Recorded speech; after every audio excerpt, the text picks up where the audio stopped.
আসসালামু আলাইকুম। আজকে আমি এসেছি একটা লাউয়ের জমিতে।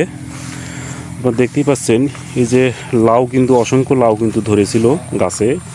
হঠাৎ করেই কিন্তু লাউয়ের গাছ মানে এই দেখতেই পাচ্ছেন পাতাগুলো কিন্তু নেতিয়ে পড়ছে। নেতিয়ে পড়া মানে গাছ কিন্তু মরে গেছে। লাউ কিন্তু ব্যাপক হারে কিন্তু ধরেছিল, দেখতেই পাচ্ছেন। আসলে লাউয়ের আসলে এই ধরা অবস্থায় কিন্তু গাছ মরে যাওয়া মানে কি একজন কৃষকের মাথায় কিন্তু বাড়ি দেওয়া। আপনারা দেখতেই পাচ্ছেন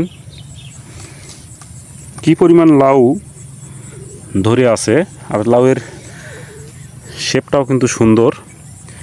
এই গাছটা কিন্তু মরে যাওয়া গাছ, আপনারা দেখতেই পাচ্ছেন। তা আসলে আমি যেটা আপনাদেরকে বলতে চাচ্ছি, এই গাছটা আসলে মরার মূল কারণটা কি এটা আমি একটু আপনাদেরকে দেখাবো। তো যদি আপনারা চ্যানেলটাতে নতুন হয়ে থাকেন অবশ্যই একটা সাবস্ক্রাইব করে দেবেন। আমি চলুন তাহলে আপনাদেরকে নিয়ে যাই গাছের গোড়ায়। তো আমরা দেখতেই পাচ্ছেন পুরো গাছটাই কিন্তু অনেক দূর পর্যন্ত কিন্তু গাছটা লম্বা হয়েছে। কত দূর মানে গাছটা কত দূর গেছে, কয় হাত লম্বা হবে? প্রায় 20 হাত। 20 হাতের মতো লম্বা হয়েছে না? ডালপালাও তো প্রচুর হয়েছে না? চলে গেছে 20 হাতের বেশি হবে।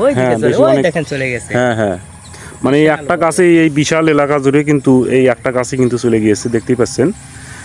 তো আসলে আমরা দেখবো যে আসলে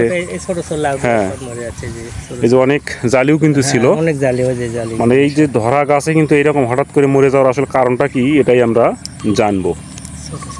তো আপনারা ধৈর্য সহকারে ভিডিওটা দেখুন। তা আমি এটা কিন্তু গাছের গোড়া, আপনারা দেখতেই পাচ্ছেন। এখানে কিন্তু ছত্রাকের আক্রমণ উপরে এখন লক্ষ্য করা যাচ্ছে, কিন্তু ভিতরে কিন্তু সমস্যাটা আরও ব্যাপক হারে হয়েছে। এটা কিন্তু উপরে প্রকাশ হয়েছে পরে। তো এটা আসলে বোঝার মতো কোনো বুদ্ধি নাই, অনেকেই বুঝতেই পারেন না যে আসলে কিসের আক্রমণের কারণে, কী সমস্যার কারণে এই গাছগুলো নিয়ে অবস্থা হয়। তা আমি দেখবো যে গাছের গোড়াটা তুলে আসলে শিকড়ের কি অবস্থা আমরা চেষ্টা করব। আসলে দেখেন কি অবস্থা, একটু শিকড়টা নয় কিন্তু এই জায়গাটাতে সমস্যা হয়ে গেছে।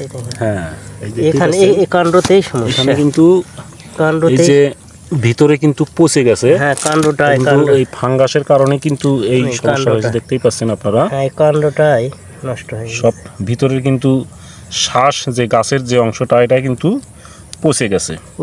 আর আরও একটা জিনিস আমি লক্ষ্য করছি, সেটা হলো এই যে শিকড়ের মাথা দেখা যাচ্ছে। এই শিকড়ের মাথাতেই কিন্তু সর্বোপরি প্রথম কিন্তু আক্রমণটা শুরু হয়, আর মূল মাথা কিন্তু একই অবস্থা। এই মূল মাথা থেকেই কিন্তু আক্রমণটা শুরু হয়। হ্যাঁ, এখানে যে এই জায়গাটাই বেশি। তো যাই হোক, এটার একটা প্রতিকার আছে, আমি আপনাদেরকে বলবো। যদিও লাউ গাছে এটার প্রতিকারের কোনো উপায় আমি দেখি না, তার কারণ তারপর আমি চেষ্টা করব ওনাকে বলার জন্য যে আসলে এইরকম হওয়ার কারণ কি। গোটা জমি একই অবস্থা। তো যাই হোক, গোটা জমিতেই ওই মানে ওনার পুরো জমিটাই কিন্তু একই অবস্থা হঠাৎ করে। এর আগে কি এরকম সমস্যা হয়েছিল আপনার?